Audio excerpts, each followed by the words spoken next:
Shri April 26 വൈകിട്ട് 5 മണി മുതൽ കേരളത്തിലെ രാഷ്ട്രീയ പാർട്ടികൾ കണക്കുകൂട്ടുകയാണ്. എവിടെയൊക്കെ ജയിക്കും, എവിടെയൊക്കെ തോക്കുമെന്ന്. ഈ കണക്കൂട്ടലുകളൊക്കെ തെറ്റിപ്പോയാൽ ജൂൺ 4 ശേഷം കേരള പൊളിറ്റിക്സ് എങ്ങനെയായിരിക്കും? ക്ഷമ, ഈ ഇലക്ഷൻ പ്രധാനപ്പെട്ട ഒരു ഇലക്ഷൻ തന്നെയാണ്. 2024 ജൂൺ 4 പുറത്തിറങ്ങുന്ന ഫലം, കേരളത്തിൽ മാത്രം ചർച്ച ചെയ്യുകയാണെങ്കിൽ പുറത്തിറങ്ങുന്ന ഫലം രാഷ്ട്രീയ പാർട്ടികളുടെ വിധി നിർണ്ണയിക്കുന്ന ഫലമാണ്. ഇപ്പം ഇവിടെ ആദ്യമേ തന്നെ നമുക്ക് പറയാൻ പറ്റുന്ന ഒരു കാര്യം, ഈ 2024 കേരളത്തിലെ റിസൾട്ട് കോൺഗ്രസിന് നഷ്ടം തന്നെയായിരിക്കും. കാരണം കോൺഗ്രസിന് കഴിഞ്ഞ പ്രാവശ്യം 19 സീറ്റുണ്ട്. 19 സീറ്റ് 20 ആകുമെന്ന് വി ഡി സതീശൻ പറയുമ്പോൾ അത് 20 ആകത്തില്ല, 19 നിന്ന് കുറയത്തുള്ളൂ. അപ്പം കോൺഗ്രസിന് രാഷ്ട്രീയമായിട്ട് ആദ്യമേ തന്നെ നഷ്ടം വരുമെന്ന് നമ്മൾക്ക് അനുമാനിക്കാൻ പറ്റും. അത് അങ്ങനെ തന്നെ സംഭവിക്കത്തുള്ളൂ. രണ്ടാമത് CPM കണക്ക് കൂട്ടിയിട്ടുണ്ട്, BJP കണക്ക് കൂട്ടിയിട്ടുണ്ട്. കേരളത്തിലെ പൊളിറ്റിക്സ് ഇതുവരെ പരിശോധിക്കുമ്പോൾ അതിനകത്തൊരു UDF പൊളിറ്റിക്സും LDF പൊളിറ്റിക്സും മാത്രമേ ഉള്ളൂ. BJP ഉണ്ടായിരുന്നു എന്നതൊഴിച്ചാൽ BJPക്ക് ഒരു പ്രത്യേക ഒരു സാന്നിധ്യമൊന്നും കേരളത്തിൽ കാണിക്കാൻ പറ്റിയിരുന്നില്ല. അതുകൊണ്ട് തന്നെ BJP അനുഭാവികൾ ഒരു പക്ഷേ അവസാനം കോൺഗ്രസിനോ അല്ലെങ്കിൽ CPM-നോ ഒക്കെ വോട്ട് ചെയ്ത് പോകുന്ന ഒരവസ്ഥയുണ്ട്. BJP സ്ഥാനാർത്ഥി ജയിക്കുന്നില്ല. പക്ഷേ ഈ പ്രാവശ്യത്തെ ഒരവസ്ഥയെന്ന് പറയുമ്പോൾ BJPക്ക് സാധ്യത വരുന്ന മണ്ഡലങ്ങളുണ്ട്. ഉദാഹരണത്തിന് BJPക്ക് സാധ്യത വരുന്ന മണ്ഡലങ്ങളും തിരുവനന്തപുരം പോലെയും അല്ലെങ്കിൽ ആലപ്പുഴ പോലെയും തൃശ്ശൂർ പോലെയും അവർ പറയുന്ന പത്തനംതിട്ട പോലെയൊക്കെയുള്ള സാധ്യത വരുന്ന മണ്ഡലങ്ങൾ 1-2 സീറ്റുകളിൽ BJP കേരളത്തിൽ ജയിക്കുന്ന ഒരവസ്ഥ വന്നാൽ കേരള പൊളിറ്റിക്സ് അപ്പാടെ മാറും. കാരണം UDF ഇവിടെ പരമ്പരാഗതമായിട്ട് കിട്ടിക്കൊണ്ടിരുന്ന വോട്ടെന്ന് പറയുമ്പോൾ അതിനകത്ത് ന്യൂനപക്ഷ വോട്ട്, പ്ലസ് നായർ സമുദായത്തിൻ്റെ വോട്ട് പ്രധാനപ്പെട്ട വോട്ടുകളുടെ കാര്യമാണ്. ബാക്കിയുള്ളവരുടെ വോട്ട് കിട്ടുന്നില്ലെന്നല്ല ഉള്ളത്.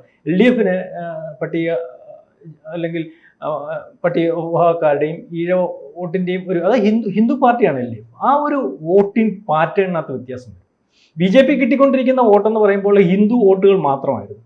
നേരത്തെ അത് BJP നേതാക്കന്മാർ കേരളത്തിൽ ശാമനമൊക്കെ അറിയാവുന്ന പോലെ പരിശോധിക്കുമ്പോൾ അതിനകത്തൊരു സവർണ വോട്ട്, നായന്മാർ ഒന്നുമില്ലാത്ത സമയത്ത് BJP കൊണ്ടു നടന്നത് ചില ജന്മി നായന്മാരാണെന്നുള്ള ഒരു അഭിപ്രായം കേരളത്തിലുടനീളം ഉണ്ട്. അല്ലെങ്കിൽ അവരായിരിക്കും നമ്മൾ കാണുന്നിടത്തൊക്കെ നേതാക്കന്മാർ ബാക്കിയുള്ള. പക്ഷേ ഇപ്പം BJPയുടെ ആ ഒരു ശൈലിക്കകത്ത് നേരിയ തോതിലെങ്കിലും വ്യത്യാസം വരും. SNDP-യുടെ സാന്നിധ്യം ഉണ്ടാവുകയും കോളനികളിൽ പോലും BJPക്ക് ചെറിയ തോതിലെങ്കിലും BJPക്ക് സാന്നിധ്യം ഉണ്ടായിരുന്നു. അതായത് ഈ ഇലക്ഷന് BJP അക്കൗണ്ട് തുറക്കുന്ന ഒരവസ്ഥ വന്നാൽ അത് CPM-നെ വളരെ കൃത്യമായിട്ട് ബാധിക്കും. കൂടുതൽ ബാധിക്കുക CPM-നെ ആയിരിക്കും. കാരണം BJP അക്കൗണ്ട് തുറക്കുന്ന ഒരവസ്ഥ വന്നാൽ ഹിന്ദു കൺസൾട്ടേഷൻ BJP, അതായത് നമ്മുടെ ഇവിടുത്തെ കേരളത്തിലെ ഒരു വോട്ടിംഗ് പാറ്റേൺ എന്ന് പറയുമ്പോൾ ന്യൂനപക്ഷം സമം ഭൂരിപക്ഷം. മനസ്സിലായില്ല? ഭൂരിപക്ഷം എന്ന് പറയുമ്പോൾ ഹിന്ദു ഇനി മൊത്തം ഉദ്ദേശം അതിനകത്ത് എല്ലാ നായർ, ഈഴവ, പട്ടികജാതി എല്ലാ വിഭാഗങ്ങളൂടെ വരുമ്പോൾ രണ്ടും ഏകദേശം 50% വീതം വരും. അപ്പം ന്യൂനപക്ഷങ്ങളാണ് UDF-നെ നിലനിർത്തിയിരുന്നത്. പട്ടികജാതിക്കാരും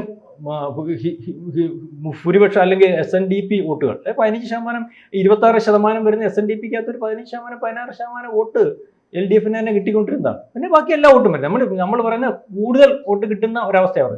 അപ്പം BJP അക്കൗണ്ട് തുറക്കുന്ന ഒരവസ്ഥ വന്നാൽ CPM-ന് അത് CPM-ന്റെ വോട്ടുകൾ പോകുന്ന ഒരവസ്ഥ വരും. രണ്ടാമത് BJPക്ക് ഇവിടെ അക്കൗണ്ട് തുറക്കണമെങ്കിൽ ഈ പറയുന്നത് പോലെ ന്യൂനപക്ഷ വോട്ടുകൾ കൂടിയേ തീരും. കാരണം എല്ലാ നിയോജക മണ്ഡലങ്ങളിലും വിതറിക്കിടക്കുകയാണല്ലോ ന്യൂനപക്ഷം ഭൂരിപക്ഷം. അല്ലെങ്കിൽ ഒരിടത്ത് മാത്രമായിട്ട് കൺസൾട്ടേറ്റ് ചെയ്യുന്ന ഒരു വോട്ടിംഗ് പാറ്റേൺ ഒന്നുമില്ല. ഇപ്പം ഹിന്ദുക്കൾ മാത്രമായിട്ട് നിൽക്കുന്ന ഒരിടത്താണെങ്കിൽ ഈ പറയുന്ന ഹിന്ദു കൺസൾട്ടേഷൻ എന്ന് പറഞ്ഞാൽ BJP ജയിക്കാൻ പറ്റുമായിരിക്കും. അങ്ങനത്തെ ഒരു മണ്ഡലം കേരളത്തിൽ ശരിക്കും പറഞ്ഞാൽ ഇല്ല. മനസ്സിലായി? അപ്പം ഇത് വേണം. അപ്പം ഈ വോട്ട് ചെയ്യണമെങ്കിൽ മുസ്ലിങ്ങൾ ഇപ്പോഴത്തെ അവസ്ഥയിൽ കേരളത്തിൽ എന്തുവായാലും BJP വോട്ട് ചെയ്യുന്ന ആ ഒരു അവസ്ഥയില്ല. ക്രിസ്ത്യാനികൾ വോട്ട് ചെയ്യുന്ന ഒരവസ്ഥ വന്നാൽ അത് ക്ഷീണം സംഭവിക്കുന്നത് UDF-നായിരിക്കും. കിട്ടിയിട്ടുണ്ടാവുമോ BJP ക്രൈസ്തവ വോട്ടുകൾ ഈ പ്രാവശ്യം? കിട്ടിയിട്ടുണ്ടാവുമോ എന്ന് ശ്യാം ചോദിക്കുമ്പോൾ അത് റിസൾട്ട് വരുമ്പോഴേ നമുക്ക് പറയാൻ പറ്റുള്ളൂ. കിട്ടിയിട്ടുണ്ടാവുമെങ്കിൽ തിരുവനന്തപുരം പോലെയുള്ളിടത്തും തൃശ്ശൂർ പോലെയുള്ളിടത്തും BJP ജയിക്കണമെന്നുണ്ടെങ്കിൽ ആ വോട്ട് കിട്ടിയിട്ടുണ്ടാവും. ഇവിടുത്തെ തീരദേശ മേഖലയിൽ CSIയുടെ സഭ സപ്പോർട്ട് ചെയ്തത് ശശി തരൂരിനെയാണ്. വിഴിഞ്ഞം വന്ന ശേഷം സഭ തിരിച്ചു ചിന്തിച്ചു. അത് ആർക്ക് പോയിട്ടുണ്ടാവും? അല്ല, അത് ആർക്ക് പോയി? സഭ തിരിച്ചു ചിന്തിച്ചു എന്ന് നമ്മൾ ഊഹിക്കുകയാണ്. സഭ തിരിച്ചു ചിന്തിച്ചിട്ടുണ്ടെങ്കിൽ ഈ തീരദേശ വോട്ടും മുസ്ലിം വോട്ടുകളും കൃത്യമായിട്ട് ശശി തരൂരിന് കിട്ടിക്കൊണ്ടിരുന്നത് കൊണ്ട് മാത്രമാണ് ഒരു പ്രാവശ്യം അവിടെ, അല്ലെങ്കിൽ ഏറ്റവും 10,000 വോട്ടിന് പോലും ശശി തരൂർ ജയിക്കുന്ന ഒരു അവസ്ഥ വന്നത്. അന്ന് എനിക്ക് തോന്നുന്നു രാജഗോപാൽ മത്സരിക്കുന്ന സമയത്ത് 19,000-ൽ കൂടുതൽ ഭൂരിപക്ഷം രാജഗോപാൽ പിടിച്ചു. അതെ, എണ്ണാൻ തുടങ്ങി. കോവളം തീരദേശ മേഖല എണ്ണാൻ തുടങ്ങി, താഴെ പോയി. അതെ, ആദ്യത്തെ തവണ. അതെ. അങ്ങനെയാണ് രാജഗോപാൽ എണ്ണീറ്റു. ജയിച്ചെന്ന് വിചാരിച്ച് രാജഗോപാൽ ജുബയിട്ട് എഴുന്നേറ്റതാണ്. അപ്പോഴാണ് കോവളം എണ്ണി തുടങ്ങുന്നത്. അവരുടെ 10,000-ൽ താഴെ വോട്ടുകൾക്കാണ് അന്ന് ജയിക്കുന്നത്. അപ്പം അതിന്റെ അർത്ഥം എന്ന് പറഞ്ഞാൽ മുസ്ലിം വോട്ടുകളും തീരദേശ ക്രിസ്ത്യൻ അല്ലെങ്കിൽ ലാറ്റിൻ കത്തോലിക്സിന്റെ വോട്ടും പൂർണ്ണമായിട്ടും പോയി. ബാക്കിയുള്ള വോട്ടുകളാണ് അവിടെ കിട്ടിയത്. ഈ പ്രാവശ്യം രാജീവ് ചന്ദ്രശേഖർ ആ വോട്ടിനകത്ത് വിള്ളൽ വരുത്തുമെന്നാണ് പറയുന്നത്. വിള്ളൽ വരുത്തുമെന്നുണ്ടെങ്കിൽ അവിടെ രാജീവ് ചന്ദ്രശേഖർ ജയിക്കാനുള്ള സാധ്യതയാണ്. കാരണം BJPയുടെ സാന്നിധ്യം അത്രയ്ക്ക് വളരെ കാലം മുമ്പേ പ്രകടമാക്കിയിരുന്ന ഒരു മണ്ഡലം നടത്തിയിട്ടുണ്ട്. തൃശ്ശൂർ രഹസ്യമായിട്ടാണെങ്കിൽ പോലും BJPക്ക് കണ്ടമാനം ക്രിസ്ത്യൻ വോട്ടുകൾ കിട്ടിയിട്ടുണ്ട്.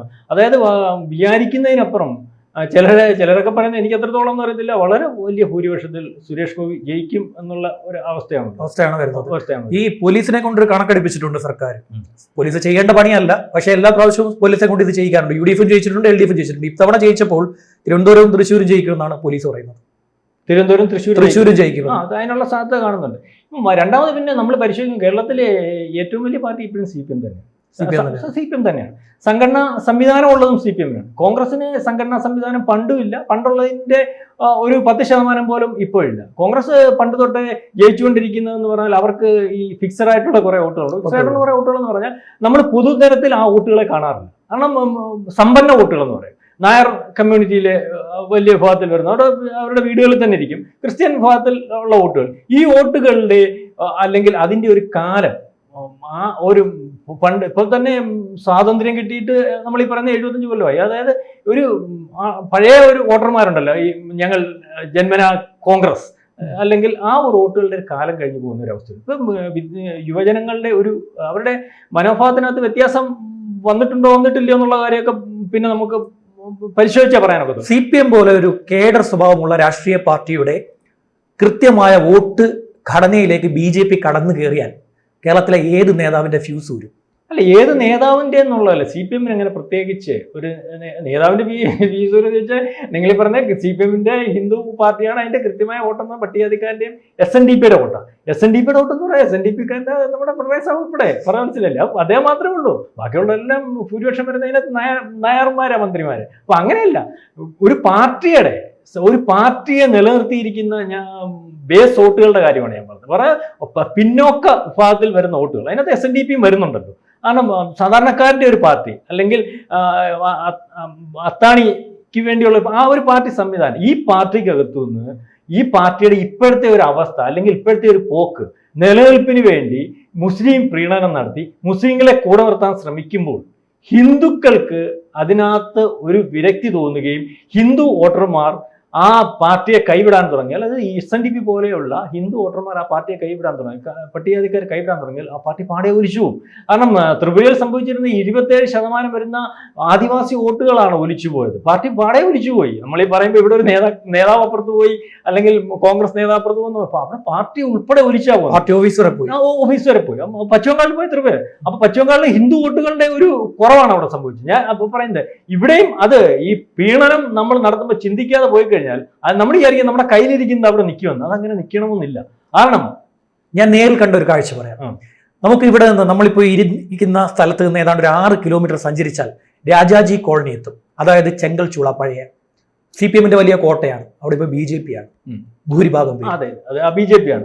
കോളനിയാണ്.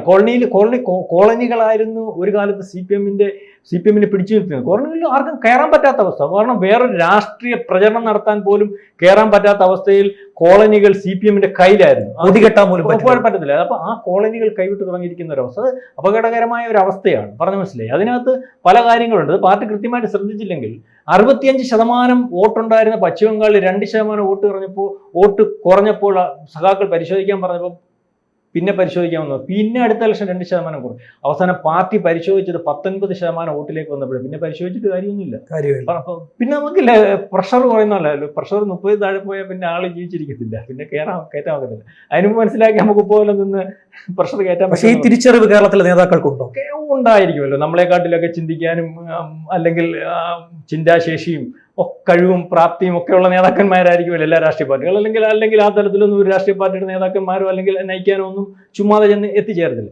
അപ്പോൾ എന്തുകൊണ്ടെന്ന് നമുക്ക് വിശകലനം ചെയ്ത് മനസ്സിലാവുന്നില്ല. പക്ഷെ ഒരു കാര്യം ശ്യാമെ വളരെ കൃത്യമായിട്ട് പറയാം, ഈ പ്രാവശ്യം BJP അക്കൗണ്ട് തുറക്കുകയാണെങ്കിൽ കേരളത്തിൽ അക്കൗണ്ട് തുറക്കുകയാണെങ്കിൽ കേരളത്തിനകത്ത് CPM-ഉം കോൺഗ്രസും ഒക്കെ പറഞ്ഞ് പ്രചരിപ്പിച്ചിരുന്ന BJP-ക്കെതിരെയുള്ള ഒരു വർഗീയ പാർട്ടി അല്ലെങ്കിൽ ആൾക്കാരെ ഭയപ്പെടുത്തി, ഇവിടുത്തെ ന്യൂനപക്ഷങ്ങളെ ഭയപ്പെടുത്തി നിന്നിരുന്ന ഒരു അവസ്ഥയിൽ നിന്ന് വ്യത്യാസം വരികയും ഈ ജയിക്കുന്നിടത്ത് BJP അതിന്റെ ജോലി കൃത്യമായിട്ട് ചെയ്താൽ കേരളത്തിൽ BJP-യെ പിന്നെ തടയാൻ പറ്റാത്ത ഒരു വളർച്ചയിലേക്ക് BJP വരും.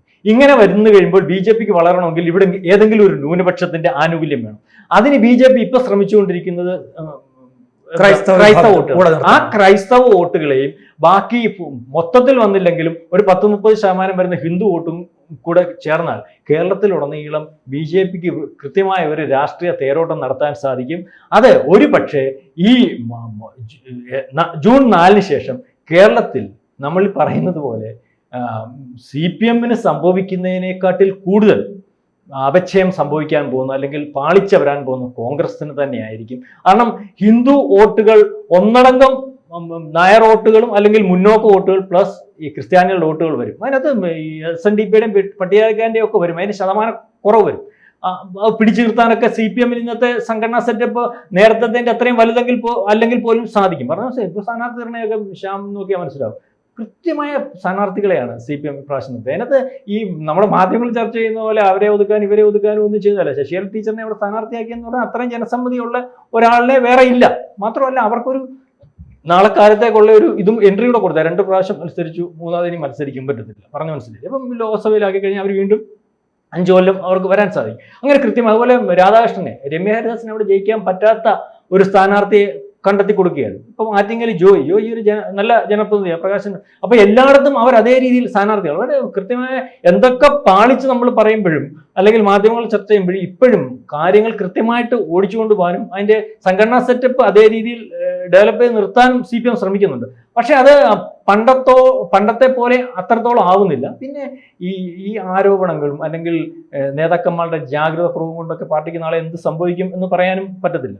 അപ്പം ജൂൺ 4-ന് ശേഷം ഈ പറഞ്ഞതുപോലെ ജൂൺ 4 വരുന്നതിന് മുമ്പ് തന്നെ എൻ്റെ കണക്കൂട്ടലനുസരിച്ച് കോൺഗ്രസിന് ഇവിടെ പാളിച്ച തന്നെയാണ് സംഭവിക്കുന്നത്. കാരണം കോൺഗ്രസിന് ഇവിടെ നേട്ടം വരണമെങ്കിൽ 20-20 കിട്ടണം. അതെന്തുവായാലും സംഭവിക്കത്തില്ല. CPM കഴിഞ്ഞ പ്രാവശ്യത്തെ ഒന്നും നിൽക്കുമെന്ന് തോന്നുന്നില്ല. ഒരുപക്ഷെ BJP അക്കൗണ്ട് തുറന്നാൽ തന്നെയും ഈ കോൺഗ്രസിന്റെയും CPM-ന്റെയും ഒക്കെ സീറ്റായിരിക്കുമല്ലോ നഷ്ടപ്പെടും. അപ്പോൾ കോൺഗ്രസിന് ജൂൺ 4-ന് മുമ്പ് തന്നെ ശ്യാമിന്റെ എൻ്റെ കണക്കുകളനുസരിച്ച് അപകടം സംഭവിക്കും.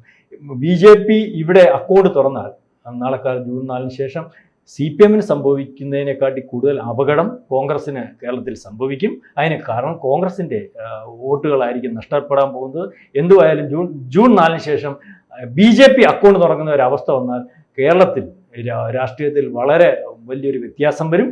ഈ പറഞ്ഞ അപ്രമാദിത്യത്തിൽ നിന്ന് LDF UDF-ൽ നിന്ന് ഏതെങ്കിലും ഒരു പാർട്ടി നശിച്ചിട്ട് ആ ഒരു ഗ്യാപ്പിലേക്ക് BJP കടന്നു വരും എന്ന് നമുക്ക് പറയേണ്ടി വരുമെന്നാണ് എനിക്ക് തോന്നുന്നത്. നന്ദി സർ. കൂടുതൽ വാർത്തകളും വിശേഷങ്ങളും നിങ്ങളിലേക്ക് എത്താൻ ABC മലയാളം സബ്സ്ക്രൈബ് ചെയ്യുക, ബെൽ ബട്ടണും അമർത്തുക.